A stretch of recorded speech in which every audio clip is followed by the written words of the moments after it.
Assalamualaikum warahmatullahi wabarakatuh.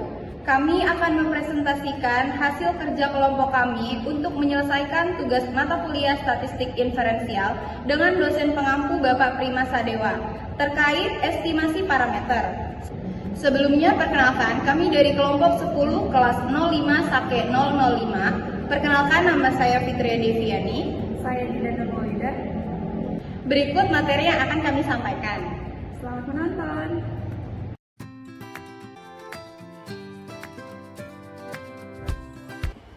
Halo semuanya, saya Fitria Deviani. Di sini saya akan sedikit membahas terkait estimasi parameter.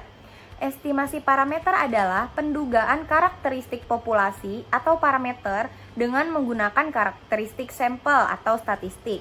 Ada dua cara untuk mengetahui parameter populasi, yaitu dengan cara pendugaan atau penaksiran dan dengan cara pengujian hipotesis. Dua cara tersebut didasari pada statistik atau besaran yang dihitung dari sampel, sehingga kita harus mengambil sampel dari beberapa populasi. Teman-teman semua bisa perhatikan gambar yang ada. Pada gambar tersebut, parameter populasi ditulis dengan huruf Latin theta, di mana theta tersebut bisa berupa rata-rata populasi, bisa berupa simpangan baku populasi, dan bisa juga berupa proporsi populasi. Statistik dari sampel ditulis dengan huruf theta topi. Theta topi tersebut bisa berupa rata-rata sampel atau bisa berupa simpangan baku dan juga bisa berupa proporsi sampel. Pada statistik inferensial, statistik yang dipakai untuk menduga parameter dari populasi tepatnya sebagai berikut. Yang pertama, statistik sama dengan rata-rata sampel dipakai untuk menduga parameter sama dengan rata-rata populasi. Yang kedua, statistik sama dengan simpangan baku dipakai untuk menduga parameter sama dengan simpangan baku populasi. Yang ketiga, statistik sama dengan proporsi sampel dipakai untuk menduga parameter sama dengan proporsi populasi.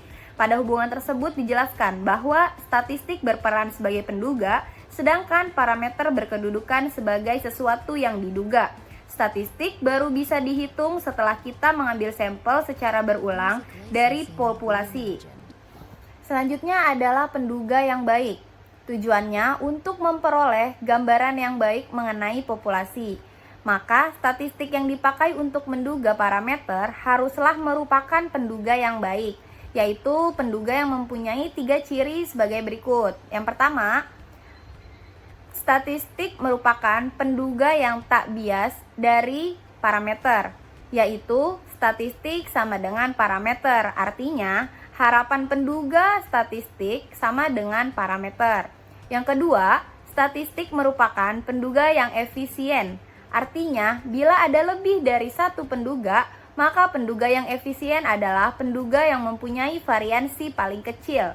Yang ketiga, statistik merupakan penduga yang konsisten. Artinya, bila sampel yang diambil semakin besar, maka nilai statistik akan semakin mendekati nilai parameter.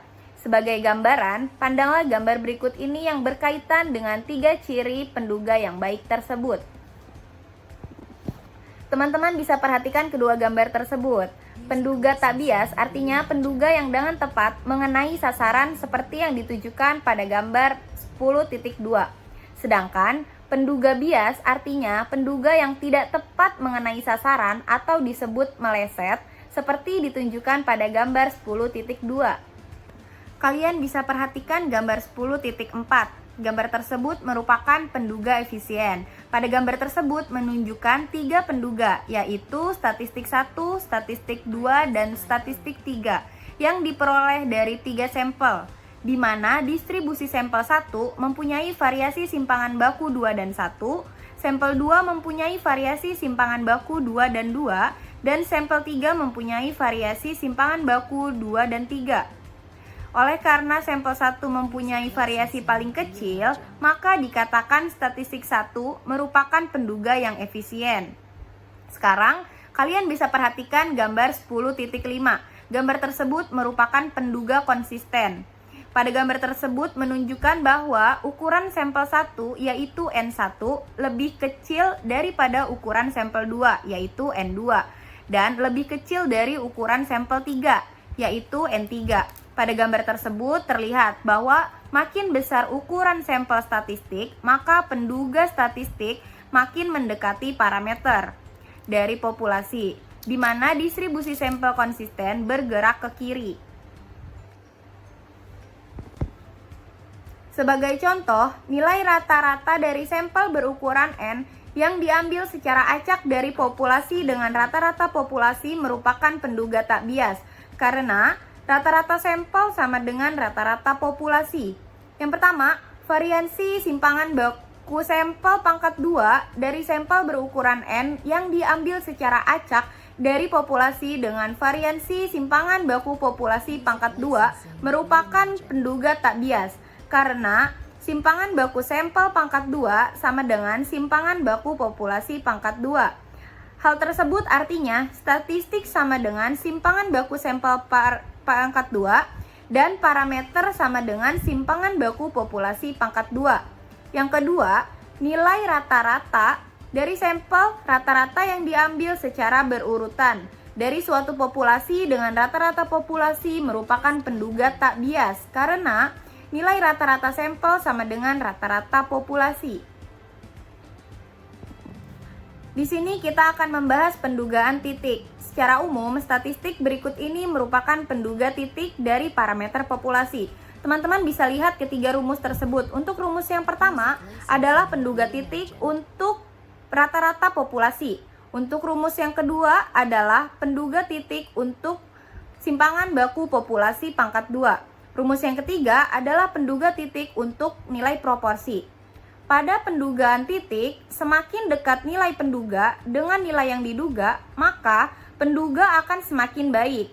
Dengan demikian, dalam pendugaan titik ini, kita harus berhasil memperoleh suatu nilai penduga yang benar-benar mendekati nilai parameter dari populasi. Tuntutan ini terlalu kuat dan sulit, karena nilai statistik yang kita peroleh sangat bergantung pada sampel yang diambil dari populasinya, yang cenderung akan menghasilkan nilai statistik yang berbeda-beda untuk sampel yang berbeda-beda. Baik, di sini saya akan melanjutkan pembahasan mengenai pendugaan interval. Apa sih pendugaan interval? Pendugaan interval di sini memiliki arti melakukan estimasi nilai parameter dari populasi yang dinyatakan dalam suatu interval. Apabila nilai parameter theta dari suatu populasi diduga dengan memakai beberapa nilai statistik theta bar dari suatu interval, maka katakanlah theta di antara theta 1 bar dengan theta 2 bar, maka disebut sebagai penduga interval. Baik, selanjutnya di sini ada perbedaan dari pendugaan interval dengan pendugaan titik.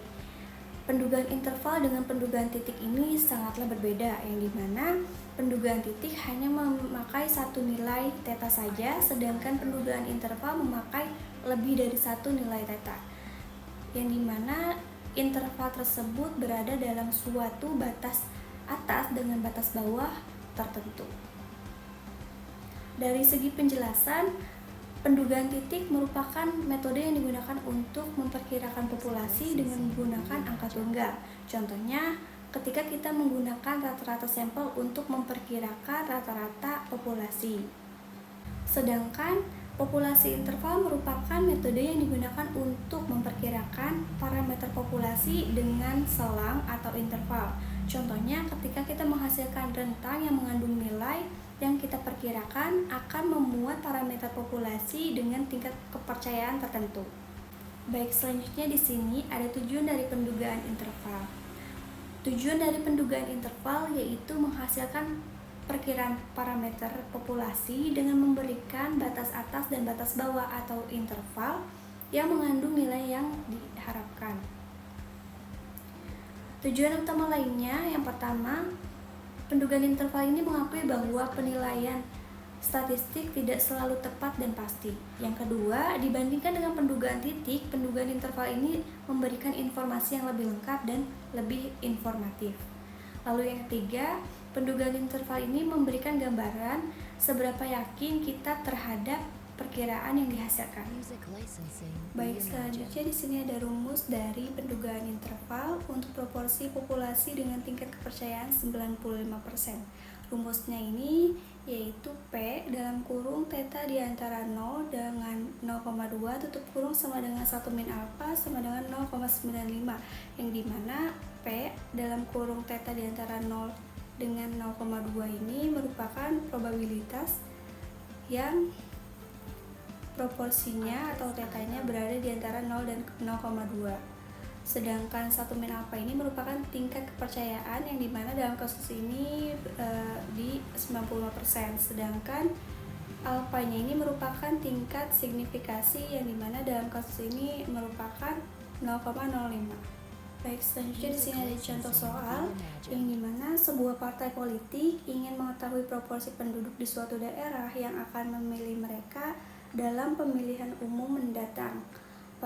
Partai ini melakukan survei terhadap 150 orang di daerah tersebut dan menemukan bahwa 84 yang menyatakan akan memilih mereka. Hitunglah interval keyakinan 95% untuk proporsi penduduk di daerah tersebut yang akan memilih partai tersebut.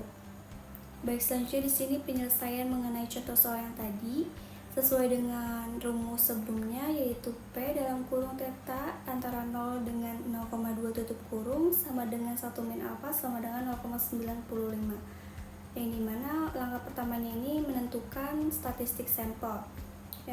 Rumusnya itu proporsi sampel atau P bar sama dengan jumlah orang yang memilih partai dibagi jumlah orang yang disurvei. Itu P bar sama dengan 84 dibagi 150, hasilnya itu 0,56. Langkah kedua, kita akan menentukan tingkat keyakinan dan nilai Z, yang dimana tingkat keyakinan ini dilambangkan dengan alfa. Di contoh soal ini 95%. Selanjutnya alfa sama dengan 1 min 0,95 sama dengan hasilnya itu 0,05. Nilai Z yang sesuai dengan alfa sama dengan 0,05 dari tabel distribusi nomor standar itu 1,96. Langkah ketiga ini menghitung standar error proporsi. SE P bar sama dengan akar dari P bar dalam kurung 1 min P bar dibagi N. Kita masukkan angka dari soalnya. SE P bar sama dengan akar dari 0,56 di dalam kurung 1 min 0,56 dibagi 150, hasilnya 0,038. Selanjutnya langkah keempat yaitu kita akan menghitung batas bawah dan batas atas interval keyakinan. Untuk batas bawahnya rumusnya itu P bar dikurangi Z alpha dibagi 2 dikali SE P bar, itu sama dengan 0,56 dikurang 1,96 dikali 0,038, hasilnya 0,486. Lalu batas atasnya rumusnya itu P bar ditambah Z alpha dibagi 2 dikali SE P bar, hasilnya 0,56 ditambah 1,96 dikali 0,038, hasilnya yaitu 0,634. Baik, selanjutnya di sini ada pendugaan parameter populasi dengan sampel kecil. Di sini menggunakan distribusi statistik T. Statistik T ini digunakan untuk menghitung parameter populasi dengan sampel kecil, yang dimana statistik T ini sebenarnya mengikuti distribusi T student yang dilambangkan dengan T dalam kurung N-1. Distribusi T student ini memiliki beberapa parameter, yaitu derajat kebebasan atau degree freedom sama dengan N-1, nilai tengah sama dengan 0. Untuk rumusnya sendiri, T sama dengan dalam kurung X bar min mu tutup kurung dibagi S dibagi akar dari N. Keterangannya itu T ini adalah nilai statistik T-nya. X bar ini rata-rata sampel, mu adalah nilai parameter populasi yang akan diuji, S adalah simpangan baku sampel, sedangkan N adalah jumlah sampelnya. Selanjutnya ini ada contoh soal. Seorang peneliti ini ingin mengetahui rata-rata tinggi badan mahasiswa di kampusnya berbeda dengan 170 cm. Peneliti ini mengambil sampel acak sebanyak 20 mahasiswa dan mendapatkan data tinggi badan tersebut sebagai berikut. Pertanyaannya, hitunglah nilai statistik T dan interpretasikan hasilnya dengan tingkat signifikansi 5%. Selanjutnya penyelesaian dari contoh soal yang tadi. Yang pertama itu kita harus menentukan hipotesisnya. Hipotesis 0 di sini artinya rata-rata tinggi badan mahasiswa tidak berbeda dengan 170 atau mu sama dengan 170 cm. Lalu hipotesis alternatif atau H1-nya sama, rata-rata tinggi badan mahasiswa berbeda dengan 170 cm atau mu sama dengan 170 cm. Di sini kita akan menggunakan rumus dari T sama dengan dalam kurung X bar min mu tutup kurung dibagi dalam kurung S dibagi akar dari N tutup kurung. Lalu yang kedua, kita akan menghitung nilai statistik T. Statistik T ini berupa menghitung nilai X bar, nilai S, dan nilai N. Untuk X barnya rumusnya itu dalam kurung sigma X tutup kurung dibagi N sama dengan data tinggi badan mahasiswa ini seluruhnya dijumlahkan dibagi dengan 20, hasilnya itu 170 cm. Lalu untuk nilai S-nya rumusnya itu akar dari sigma dalam kurung X min X bar kuadrat dibagi N min 1 sama dengan akar dari 25 plus 0 plus 4 dan seterusnya dibagi 20 min 1 sama dengan 2,1 cm. Lalu N-nya ini 20, maka nilai T-nya ini 170 dikurang 170 dibagi 2 min 2,1 dibagi akar dari 20, hasilnya itu 0. Yang ketiga ini kita akan menentukan nilai P. Di sini kita akan menggunakan tabel distribusi T dengan derajat kebebasan atau degree freedom sama dengan N-1 sama dengan 19, yang dimana tingkat signifikasinya atau alfanya ini 5%. Dan nilai P 2 sisi atau P min value sama dengan 0,975. Lalu yang keempat ini ada interpretasi dari hasilnya.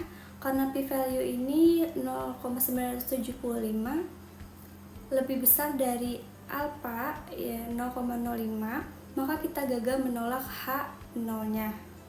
Dengan kata lain, tidak ada bukti yang cukup untuk menyimpulkan bahwa rata-rata tinggi badan mahasiswa berbeda dengan 170 cm pada tingkat signifikansi 5%.